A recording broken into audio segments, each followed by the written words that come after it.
In recent times, the topic of multiple wives has become a hot issue in the Muslim community. The intention behind this video is not to do a deep dive on the question of whether one should or should not do this. What we want to answer in this video is a really simple question. How much does it actually cost to have multiple wives? And how much would a man actually need to earn every single year to afford multiple wives?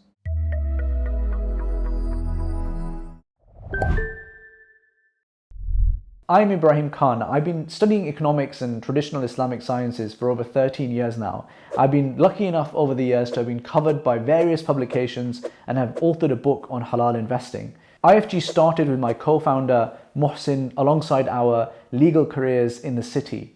Today, IFG is, alhamdulillah, a team of 20 plus people, and we serve the community through IFG, our content arm, and Curate Capital, our investment arm. Firstly, we look at the verse of the Quran. الرجال قوامون على النساء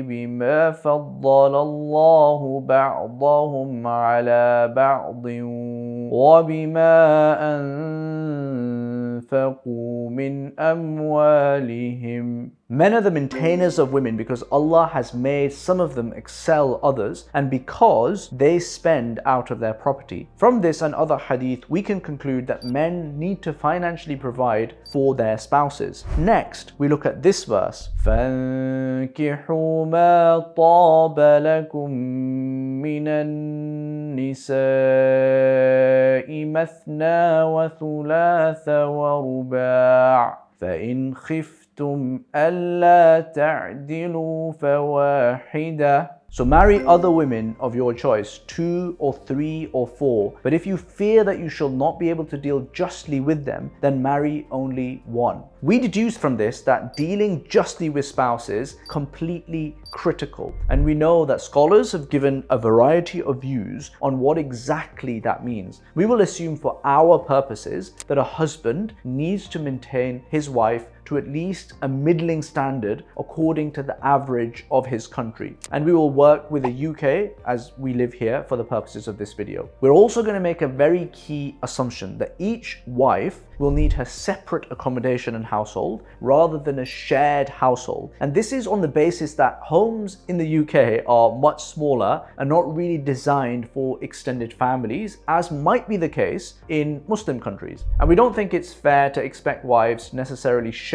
a small home in the UK. So as you can see from this chart on the screen, the average household requires at least £34,886 to maintain it per annum. But there's a few important tweaks. First, the housing cost is the average across the entire UK, and this includes people who own the house or are in social housing, i.e. they are not going to be paying as much. And of course, this is using old numbers, and over the last 2 years, we've seen a big jump in housing costs due to inflation and different circumstances in the economy. Now, this model is using just £338 per month on housing. We think a more accurate number to model should be £1,600. That adds an additional £15,144 to the total, which now comes to £50,030. The assumption of 2.4 people per household also seems a bit off considering how many kids a typical Muslim family has. So I'm going to bump up the total number to about £55,000 to make it a bit more accurate. I'm going to ignore the fact that there is inflation and energy and travel and food costs have all gone through the roof. But if we factored across all of those things, I actually suspect we'd end up adding an additional 5k on top of what we already have. Well, one way to do this would be as simple as multiplying out 55,000 per household that you have to run. So here would be the numbers. But let's say you really want multiple wives and you put in the hard yards to buy food and furniture in bulk, you go on holidays together, you get discounts on buying multiple cars, etc. If you do this, I think you could unlock potentially another 5% less costs for each additional household that you add on. So in this scenario, this is now what the cost would be for each additional wife.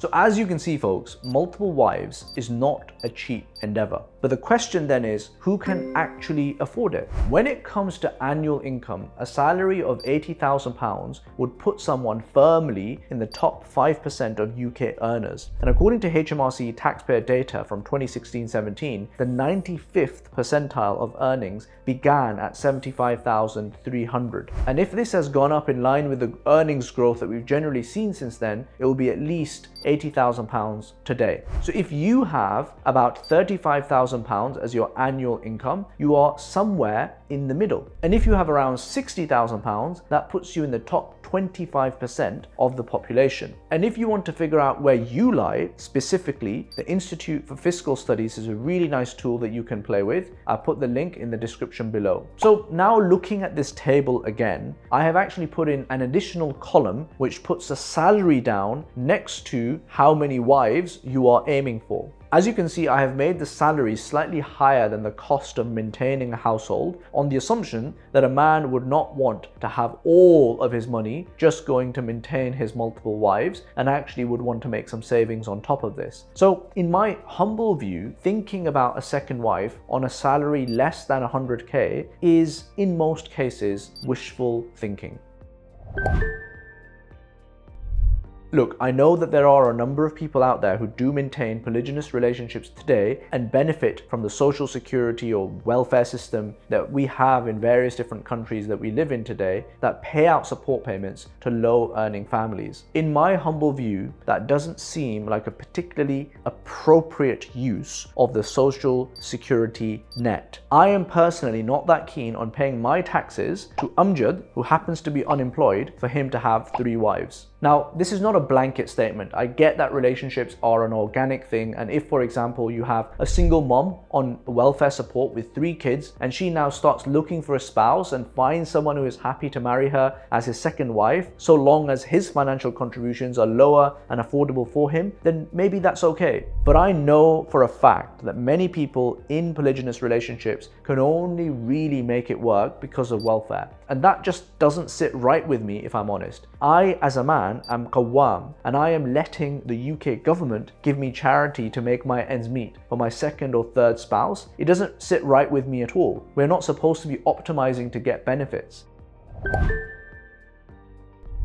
Now, an alternative scenario might be that you have a high-earning woman who is quite happy to not have her husband fully manage all of their finances or even contribute a great deal. She might already own a home as well, and she is now looking for a husband without the expectation of financial support. I think those kind of scenarios would be much more acceptable for a more affordable route to maintaining a polygynous relationship. And in the UK today, barring the welfare route, I would suggest this is really the only viable route for most men financially to be able to have polygynous relationships. Whether or not a high-earning and probably high-status woman would accept being a second wife, however, is a separate matter.